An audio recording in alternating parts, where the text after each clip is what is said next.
परिश्रान्तं समरे चिन्तया स्थितं रावणं चाग्रतो दृष्ट्वा युद्धाय समुपस्थितं दैवदैच्छः समागम्य दृष्टुमभ्यागतो रणम् उपागम्य ब्रवीद्रामम् अगस्त्यो भगवान् ऋषिः राम राम महाबाहो शृणु गुह्यं सनातनं येन सर्वा नरीन् वत्स समरे विजयिष्यसि।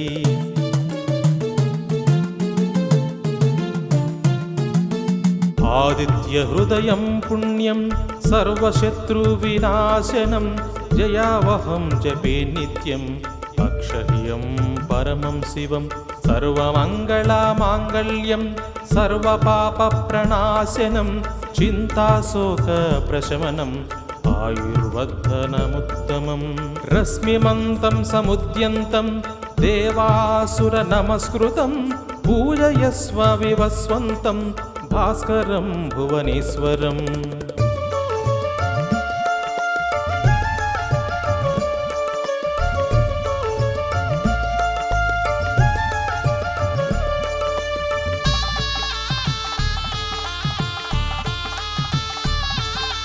सर्वदेवात्मको ह्येष तेजस्वी रश्मिभावनः एष देवासुरगणान् लोकान् पाति गवस्तिः एष ब्रह्मश्च विष्णश्च शिवः स्कन्दप्रजापतिः महेन्द्रो धनदः कालो यमः सोमो ह्यपाम्पतिः पितरो वसवः साध्या यस्विनो मरुतो मनुः वायुर्वह्निः प्रजाप्राणः ऋतुकर्ता प्रभाकरः।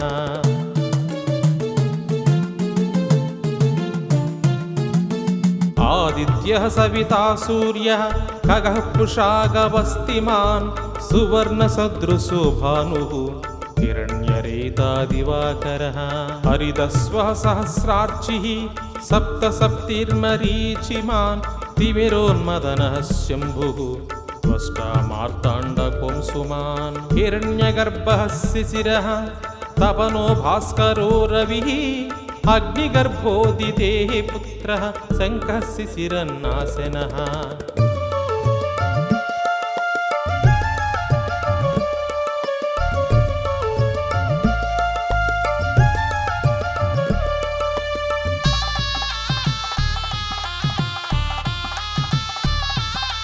व्योमनाथस्तमो भेदी ऋग्यजुस्सामपारगः घनावृष्टिरपामित्रः विन्ध्यवीधिप्लवङ्गमः आतपी मण्डली मृत्युः पिङ्गळः सर्वतापनः कविर्विश्वो महातेज रक्तः सर्वभवोद्भवः नक्षत्रग्रहताराणाम् अधिपो विश्वभावनः तेजसामपि तेजस्वी द्वादशात्मा नमोऽस्तु ते।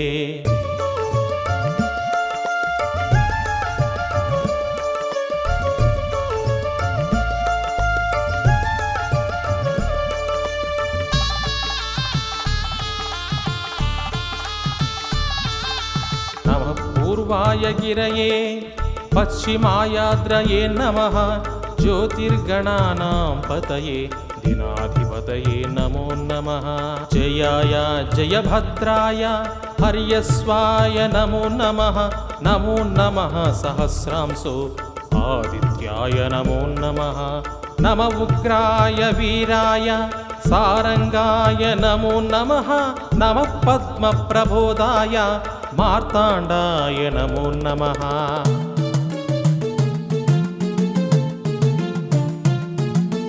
ब्रह्मेशानाच्युतेशाय सूर्य आदित्यवक्षसे भास्वते सर्वभक्षाय रौद्राय वपुषे नमः तमोघ्नाय हिमघ्नाय शत्रुघ्नायामितात्मने कृतघ्नघ्नाय देवाय ज्योतिषां पतये नमः तप्तचामीकराभाय वह्नये विश्वकर्मणे नमस्तमोभिनिघ्नाय रवये लोकसाक्षिणे।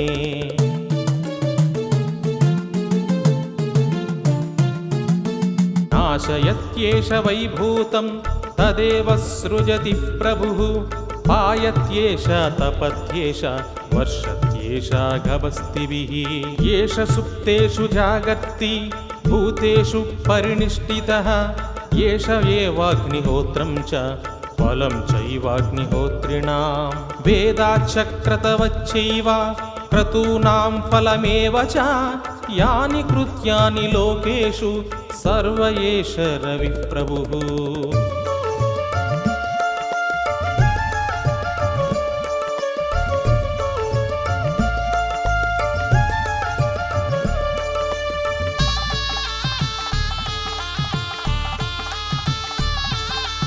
येन मापत्सु कृच्छ्रेषु कान्तारेषु भयेषु च कीर्तयन् पुरुषः कश्चित् नावसीदति राघव पूजयस्वैनमेकाग्रः देवदेवं जगत्पतिं एतत्त्रिगुणितं जप्त्वा युद्धेषु विजयिष्यसि अस्मिन् क्षणे महाबाहो रावणं त्वं वदिष्यसि एवमुक्त्वा तदागस्त्यो जगाम च यथागतम्।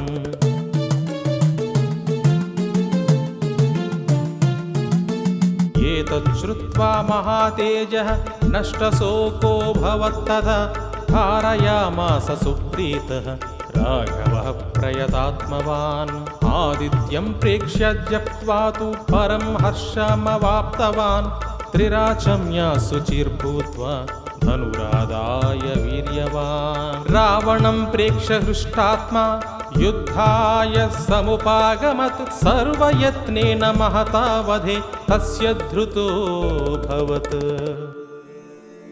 अध रविरवदन्निरीक्ष्य रामं मुदितामनाः परमं प्रहृष्यमाणः निशिचरपति संक्षयं विदित्वा सुरगण मध्यगतो वचस्त्वरेति।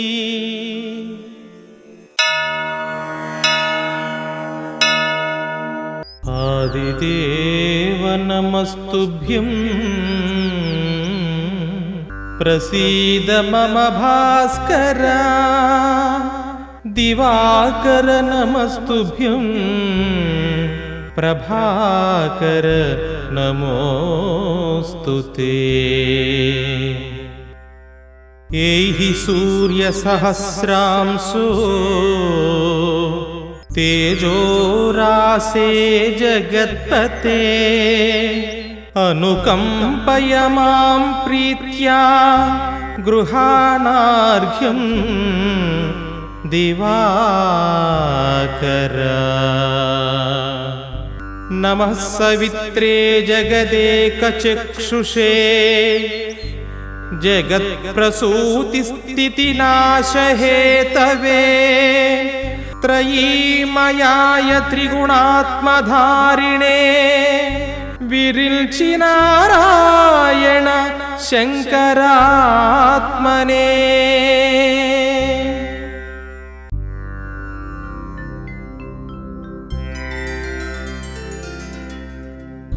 नारायणं परब्रह्म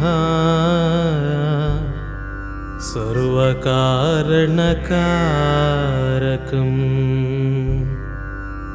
प्रपद्ये वेङ्कटेशाख्यां तदेव कवचं मम। सहस्रशीर्षा पुरुषो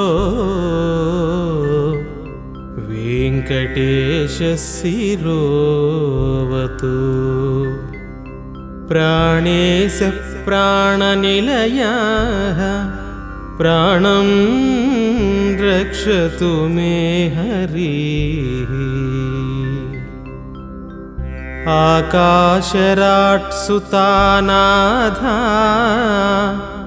आत्मानं मे सदावतु देवदेवोत्तमः पायाद्देहं मे वेङ्कटेश्वरः। सर्वत्र सर्वकालेषु मङ्गाम्बाजानिरीश्वरः पालयेन्मामकं कर्मसाफल्यं नः प्रयच्छतु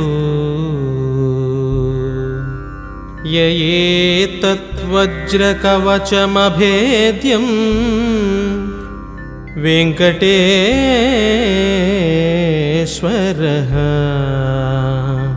सायं प्रातः पठे नित्यं मृत्युं तरति निर्भयः। श्रीवेङ्कटेश्वरकवचस्तोत्रं सम्पूर्णम्।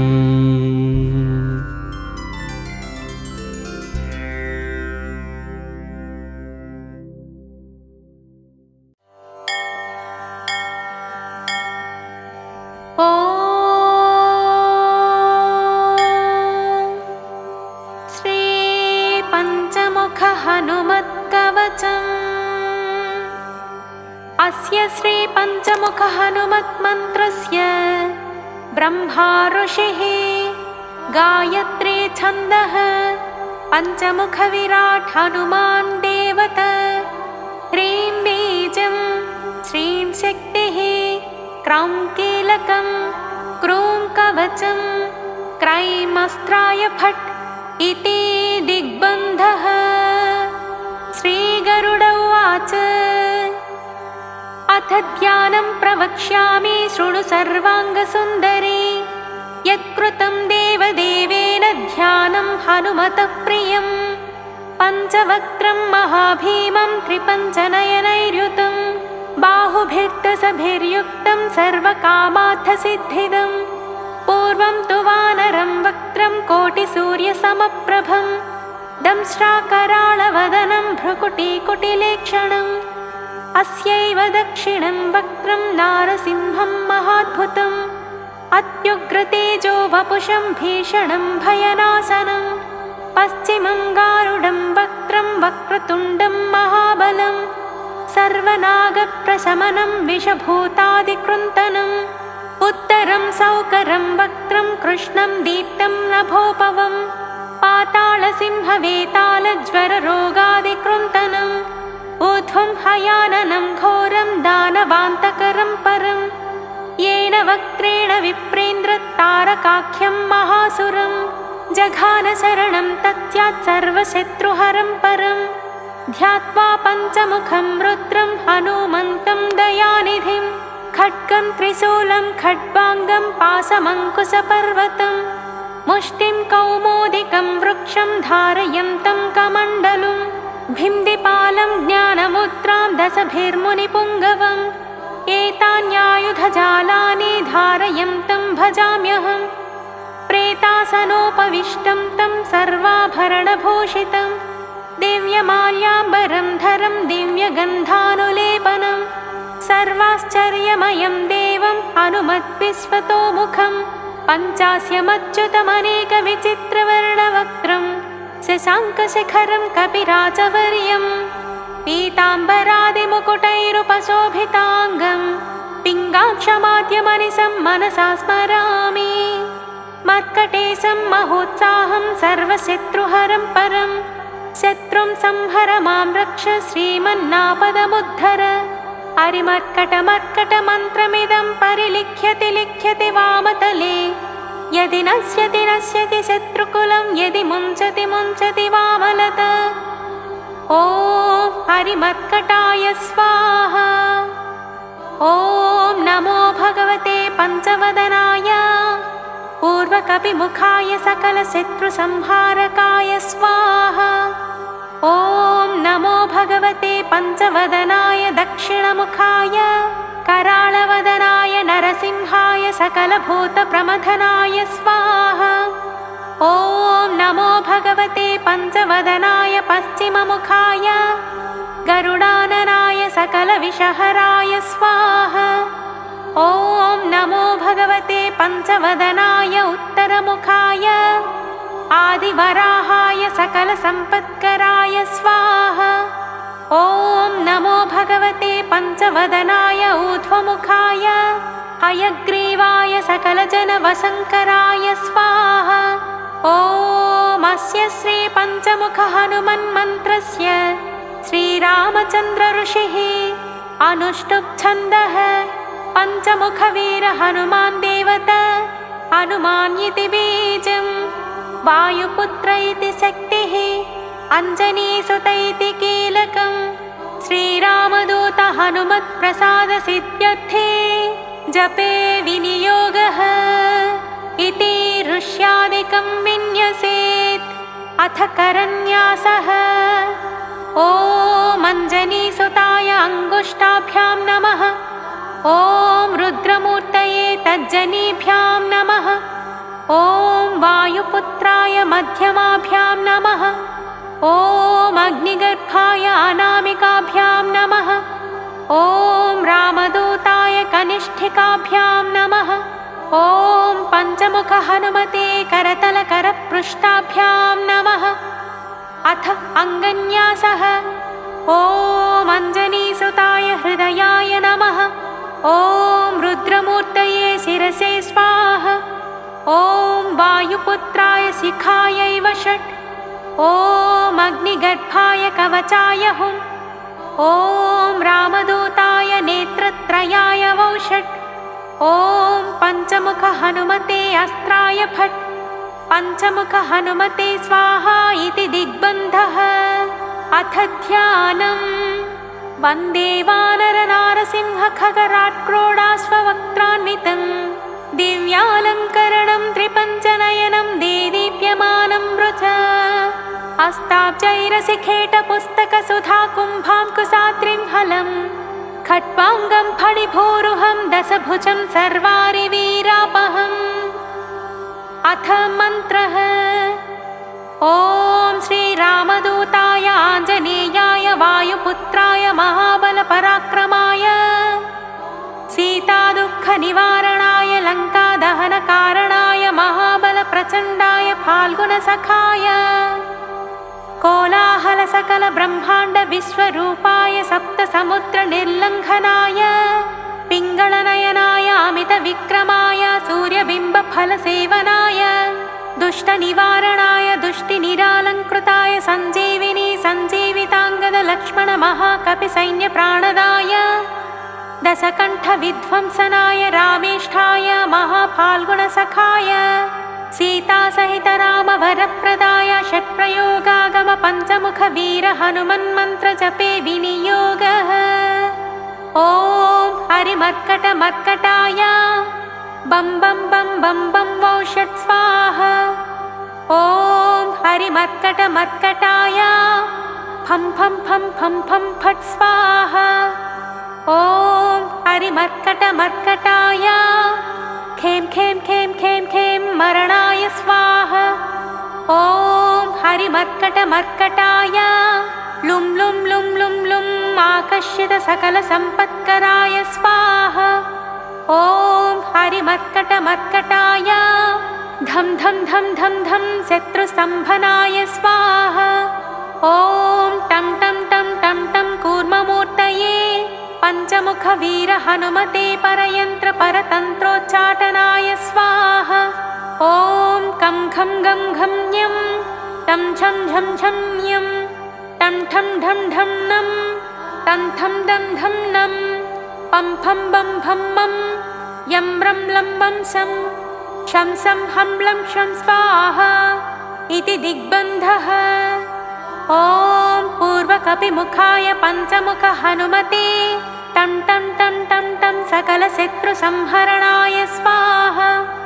ॐ दक्षिणमुखाय पञ्चमुख हनुमते कराळवदनाय नरसिंहाय ॐ ह्रां ह्रीं ह्रूं ह्रैं ह्रौं ह्रः सकलभूतप्रेतदमनाय स्वाहा। ॐ पश्चिममुखाय गरुडाननाय पञ्चमुख हनुमते मं मं मं मं मं सकलविषहराय स्वाहा। ॐ उत्तरमुखाय आदिवराहाय लं लं लं लं लं नृसिंहाय नीलकण्ठमूर्तये पञ्चमुख पञ्चमुख हनुमते स्वाहा। ॐ ऊर्ध्वमुखाय हयग्रीवाय रुं रुं रुं रुं रुं रुद्रमूर्तये सकलप्रयोजननिर्वाहकाय स्वाहा। ॐ अञ्जनीसुताय वायुपुत्राय महाबलाय सीताशोकनिवारणाय श्रीरामचन्द्रकृपापादुकाय महावीर्यप्रमथनाय ब्रह्माण्डनाथाय कामदाय पञ्चमुखवीर हनुमते स्वाहा। भूतप्रेतपिशाच ब्रह्मराक्षस साकिनीडाकिन्यन्तरिक्षग्रह परयन्त्र परतन्त्रोच्चाटनाय स्वाहा। सकलप्रयोजननिर्वाहकाय पञ्चमुखवीर हनुमते श्रीरामचन्द्रवरप्रसादाय जं जं जं जं जं स्वाहा। इदं कवचं पठित्वा तु महाकवचं पठेन्नरः एकवारं जपेत् स्तोत्रं सर्वशत्रुनिवारणं। द्विवारं तु पठेन्नित्यं पुत्रपौत्रप्रवर्धनं। त्रिवारं च पठेन्नित्यं सर्वसम्पत्करं शुभं। चतुर्वारं पठेन्नित्यं सर्वरोगनिवारणं। पञ्चवारं पठेन्नित्यं सर्वलोकवशङ्करं। षड्वारं च पठेन्नित्यं सर्वदेववशङ्करं। सप्तवारं पठेन्नित्यं सर्वसौभाग्यदायकम्। अष्टवारं पठेन्नित्यमिष्टकामार्थसिद्धिदं। नववारं पठेन्नित्यं राजभोगमवाप्नुयात्। दशवारं पठेन्नित्यं त्रैलोक्यज्ञानदर्शनं। रुद्रावृत्तिं पठेन्नित्यं सर्वसिद्धिर्भवेत् ध्रुवम्। निर्बलो रोगयुक्तश्च महाव्याध्यादिपीडितः कवचस्मरणेनैव महाबलमवाप्नुयात्। इति सुदर्शनसंहितायां श्रीरामचन्द्रसीताप्रोक्तं श्रीपञ्चमुखहनुमत्कवचम्।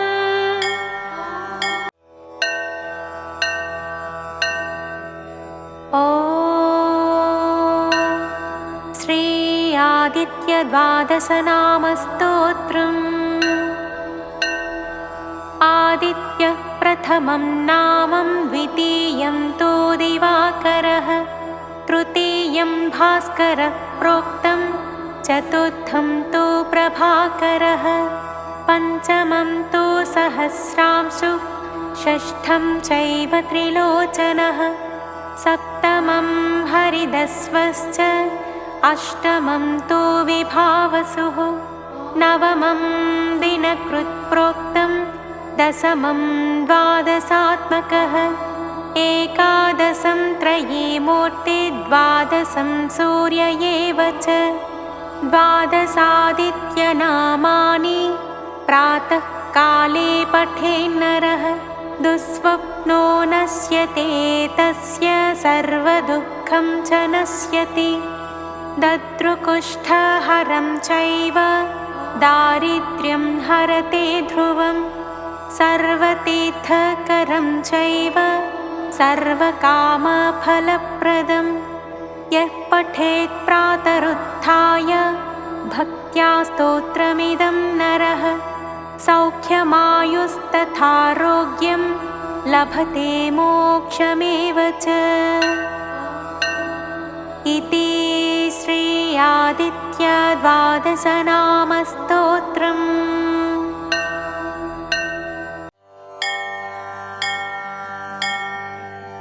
ॐ श्री रवि अष्टकम्। उदयात्रिमस्तक महामणिं लसत्, कमलाकरैकसुहृदं महोजसं, गदपङ्कशोषणमघौघनाशनं, शरणं गतोऽस्मि रविमं सुमालिनं, तिमिरापहारनिरतं निरामयम्,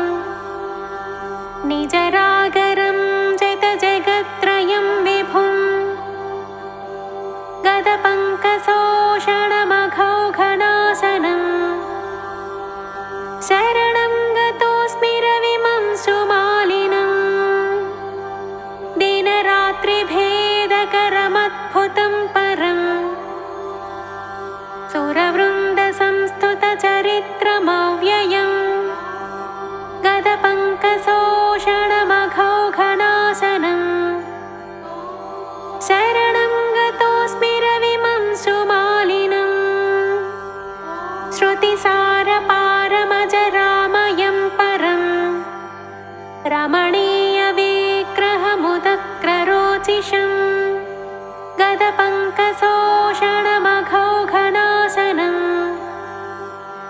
शरणं गतोऽस्मि रविमं सुमालिनं शुकपक्षतुण्डसदृशाश्वमण्डलम् अचलावरोहपरिगीतसाहसम् गदपङ्कशोषणमघौघनाशनं शरणं गतोऽस्मि रविमं सुमालिनं श्रुतितत्त्वगम्यमखिलाक्षिगोचरं जगदेकदीपमुदयास्तरागिणं गदपङ्कशोषणमघौघनाशनं शरणं गतोऽस्मि रविमं सुमालिनं श्रितभक्तवत्सलमशेषकल्मष क्षयहेतुमक्षयफलप्रदायिनं गदपङ्कशोषणमघौघनाशनं शरणं गतोऽस्मि रविमं सुमालिनं अहमन्वहं सतुरगक्षताटवी शतकोटिहालकमहामहीधनं गदपङ्कशोषणमघौघनाशनं शरणं गतोऽस्मि रविमं सुमालिनं इति सौरमष्टकमहर्मुखे रविं प्रणिपत्य यः पठति भक्तितो नरः स विमुच्यते सकलरोगकल्मषैः सवितुः समीपमपि सम्यगाप्नुयात् इति श्रीरवि अष्टकम्।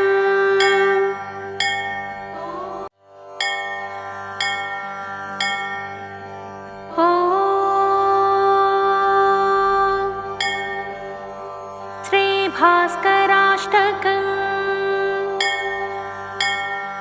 श्रीपद्मिनी समरुणोज्ज्वलकान्तिमं तं मौनीन्द्रवृन्दसुरवन्दितपादपद्मं नीरेजसम्भवमुकुन्दशिवस्वरूपं श्रीभास्करं भुवनबान्धवमाश्रयामि मार्ताण्डमेशमखिलात्मकमं सुमं मानन्दरूपमणिमादिकसिद्धिदं च आद्यन्तमध्यरहितं च शिवप्रदं त्वां श्रीभास्करं नतजनाश्रयमाश्रयामि सप्ताश्वमभ्रमणिमाश्रितपारिजातं जाम्बूनदाभमतिनिर्मलदृष्टिदं च दिव्याम्बराभरणभूषितचारुमूर्तिं श्रीभास्करं ग्रहगणाधिपमाश्रयामि पापार्तिरोगभयदुःखहरं शरण्यं संसारगाढतमसागरतारकं च हंसात्मकं निगमवेद्यमहस्करं त्वां श्रीभास्करं कमलबान्धवमाश्रयामि प्रत्यक्षदैवमचलात्मकमच्युतं च भक्तप्रियं सकलसाक्षिणमप्रमेयं सर्वात्मकं सकललोकहरं प्रसन्नं श्रीभास्करं जगदधीश्वरमाश्रयामि ज्योतिस्वरूपमघसञ्चयनाशकं च तापत्रयान्तकमनन्तसुखप्रदं च कालात्मकं ग्रहगणेन सुसेवितं च श्रीभास्करं भुवनरक्षकमाश्रयामि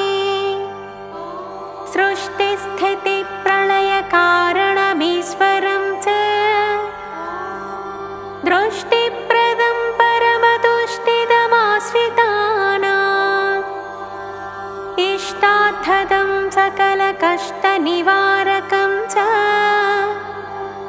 श्रीभास्करं मृगपतेश्वरमाश्रयामि आदित्यमार्तजनरक्षकमव्ययं च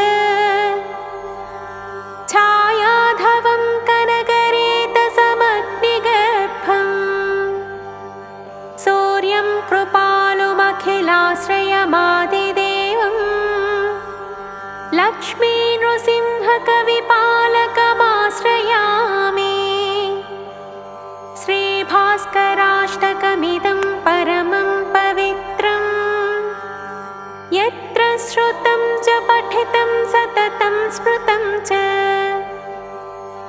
तत्र स्थिराणि कमलाप्तकृपाविलासै दीर्घायुरर्थबलवीर्यसुतादिकानि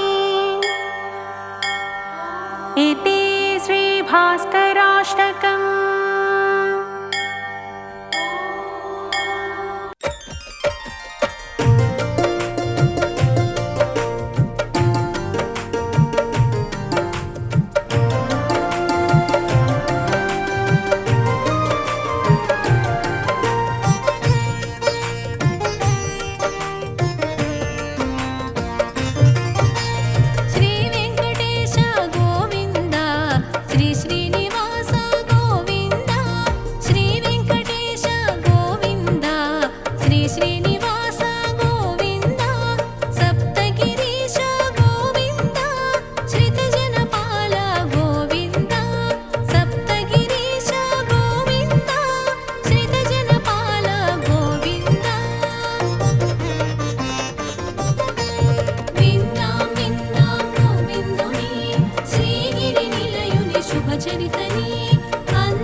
పరిగది తెలిసి కొట్టబోవగా చేయెత్తి అంతట నీవుగా ఎదురొచ్చి గోవుకు రక్షగా నిలిచేవు.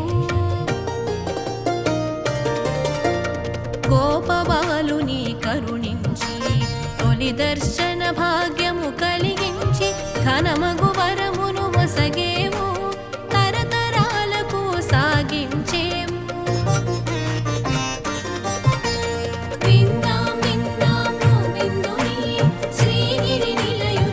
చరితని అందాం అందాం గోవిందని ఆనంద నిలయుని శరణ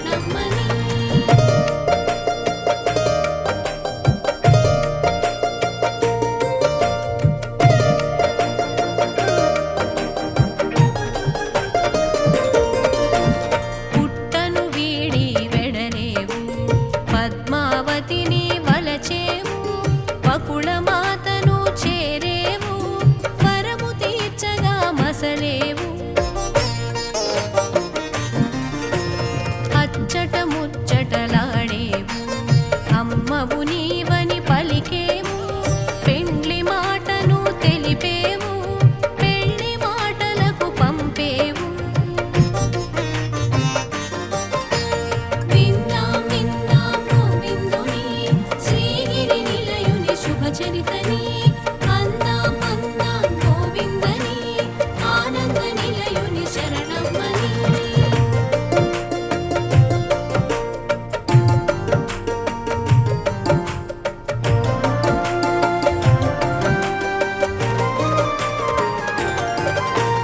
మాటతో మనువు కుదిరింది యశోదవరము పండింది ఆనందం ఎద విరిసింది ముక్తి ఫలముతో ముగిసింది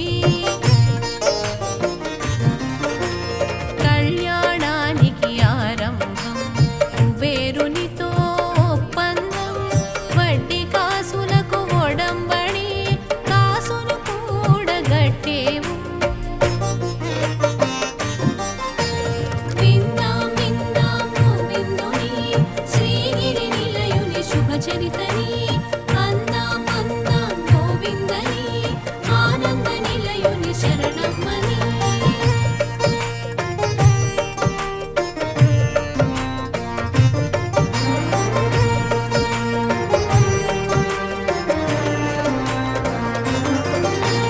రావి చెట్టు మరి సాక్ష్యంగా రాసిన పత్రం ఇచ్చేవు యుగ ధర్మం నెరిగించావు వడ్డీ భారం మోసావు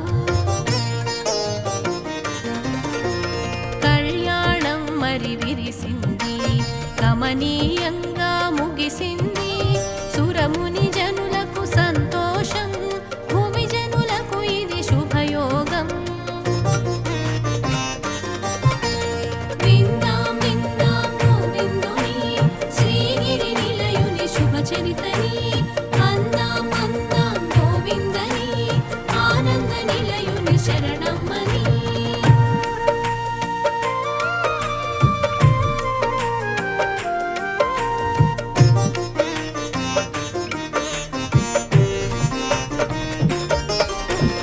వివాహంలో నీ విందు విశ్వానికే ఇది పసందు హరిగిరి శ్రీగిరి ఒక్కటాయను అనంతునికి ఇది చిత్రమాయను నిన్ను చేరగ వచ్చిన శ్రీలక్ష్మి నిలదీసి అడిగెను నిన్ను చూసి నిప్పుల చూపును చూచినది నిందా వాక్యము పలికినది విందాం విందాం గోవిందుని శ్రీగిరి నిలయుని శుభచరితని అందాం అందాం గోవిందని ఆనంద నిలయుని శరణమ్మని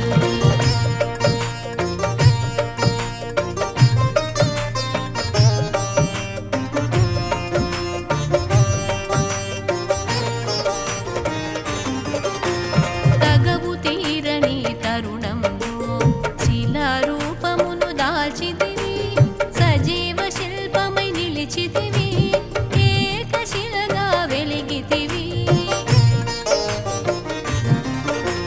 తొండమానునికి తోడుగను ఆళ్వారునకు అండగను నిలచితివీవు నిక్కముగా చేసిన పూజల పుణ్యముగా విందాం విందాం గోవిందుని శ్రీగిరి నిలయుని శుభచరితని అందాం అందాం గోవిందని ఆనంద నిలయుని శరణమ్మని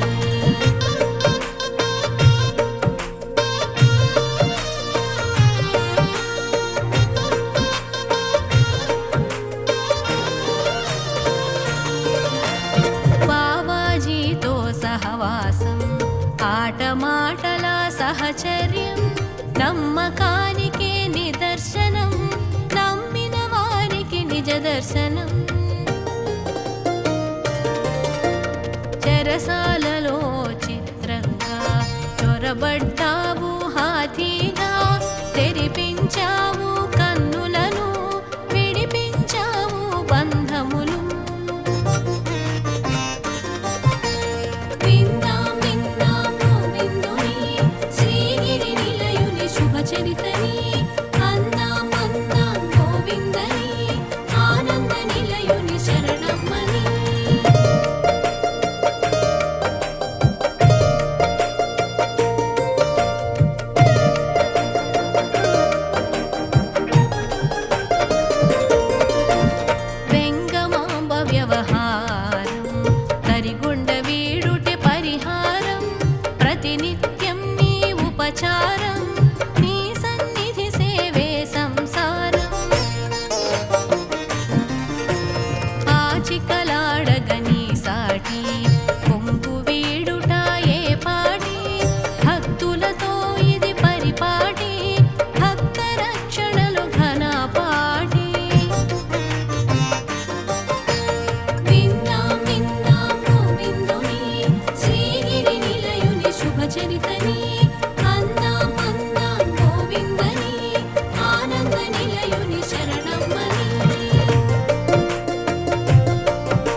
వసిస్తూ బ్రహ్మముగా మరి భాసిస్తూ నిలువు కొలువులో నిలిచేవు నిత్య పూజలు బడసేవు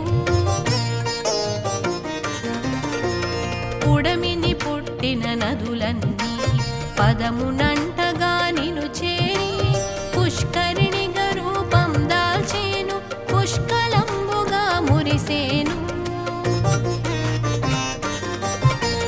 విందాం విందాం గోవిందుని శ్రీగిరి నిలయుని శుభచరితని అందాం అందాం గోవిందని ఆనంద నిలయుని శరణమ్మని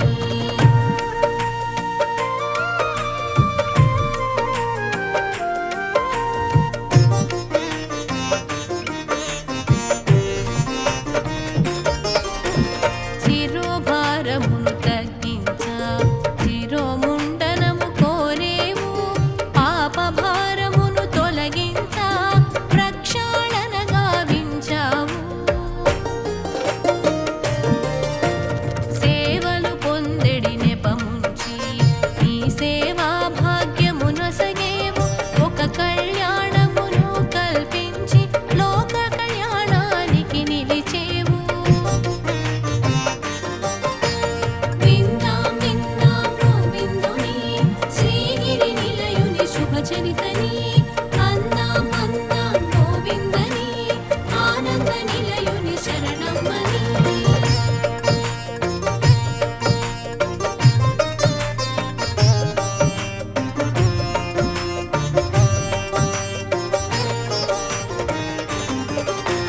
నిత్య కళ్యాణాల నిలిచేవు నీ రాజనాల మెరిసేవు నీ వాకిట నిలిచిన క్షణమైన మా తలపును తాకు నీ వీక్షణం ఏడు కొండల ఏలిక ఏడేడు లోకాల పాలక గోవింద నామాన తెలిసేవు గోవింద నామాన మురిసేవు విందాం విందాం గోవిందుని శ్రీగిరి నిలయుని శుభచరితని అందాం అందాం గోవిందని ఆనంద నిలయుని శరణమ్మని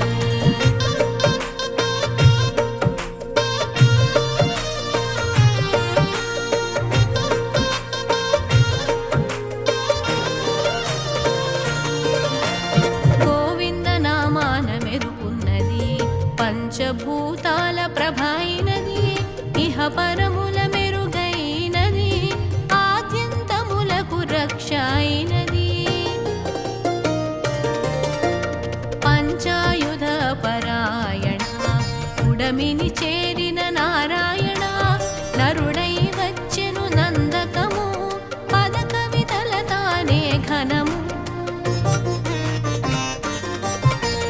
విందాం విందాం గోవిందుని శ్రీగిరి నిలయుని శుభచరితని అందాం అందాం గోవిందని ఆనంద నిలయుని శరణమ్మని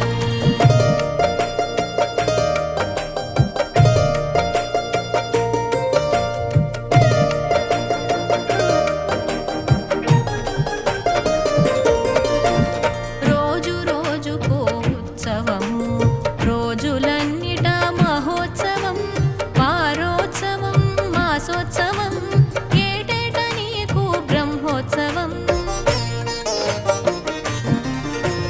మాడవీధుల చేరి తిరిగేవు మలయప్ప స్వామిగా తెలిసేవు గరుడ వాహనము ఘనమైనది కల్పవృక్షము కదిలొచ్చెను విందాం విందాం గోవిందుని శ్రీగిరి నిలయుని శుభచరితని అందాం అందాం గోవిందని ఆనంద నిలయుని శరణమ్మని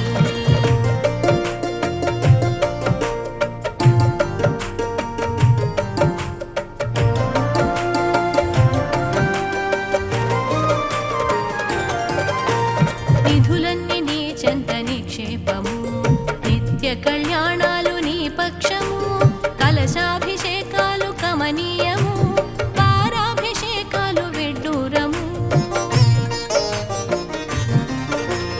వైకుంఠ ద్వారాలు కాంతిలకొచ్చెను సప్తగిరులై శోభించెను కామిత ఫలములు కురిపించుచు కలియుగ వైకుంఠమై గొప్పెను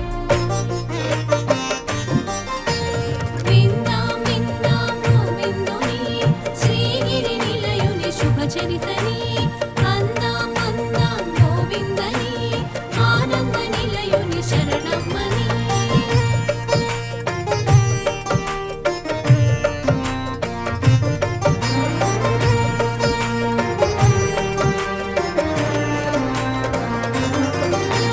శ్రీగిరి శిఖరాన శ్రీనిలయము ఆనందమూర్తికి ఆవాసము అచ్చోట అగుపించు ధ్రువ బేరము ఆనందములికించు శుభరూపము వాదాలు వేవేలు వినిపించిన వేదాల పరమైన నువ్వే సత్యము ఈశ్వర తేజాన నువ్వు నిత్యము సర్వలోకాలు నీ సొంతము విందాం విందాం గోవిందుని శ్రీగిరి నిలయుని శుభచరితని అందాం అందాం గోవిందని ఆనంద నిలయుని శరణమ్మని